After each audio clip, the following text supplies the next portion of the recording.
চিকেনের লাল ঝোল বানানোর জন্য প্রথমে আমি কড়াই তেল দিয়ে দিলাম। দেওয়ার পর আলু দিয়ে দিলাম। দিয়ে আলুগুলো একটু ভেজে নেব। এখানে আমি দিয়ে দিলাম লবণ, একটু হলুদ গুঁড়ো দিয়ে আমি ভেজে নেব। একটু ঢাকনা দিয়ে রাখবো।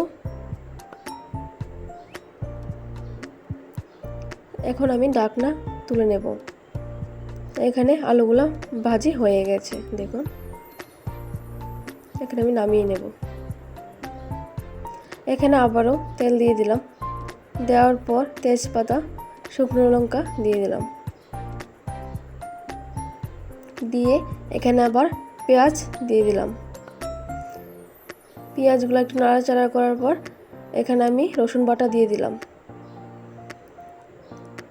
জিরা, ধনিয়া, আদা, কাঁচা লঙ্কা একসঙ্গে বেটে রেখেছিলাম, ওগুলা দিয়ে দিলাম। এখানে টমেটো কুচি দিয়ে দিলাম। দিয়ে মশলাটা ভালো করে কষিয়ে নিতে হবে। 1 চামচ হলুদ গুঁড়ো আর হাফ চামচ শুকনো লঙ্কার গুঁড়ো।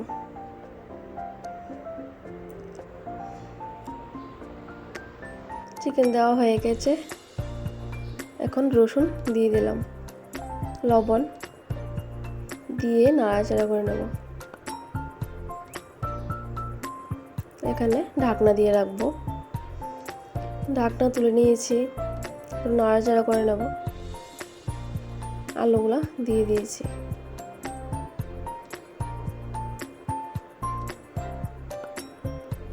এখানে ভাজা হয়ে গেছে, জল দিয়ে দেব। আমি আমার পরিমাণ মতো জল দিয়ে দিয়েছি।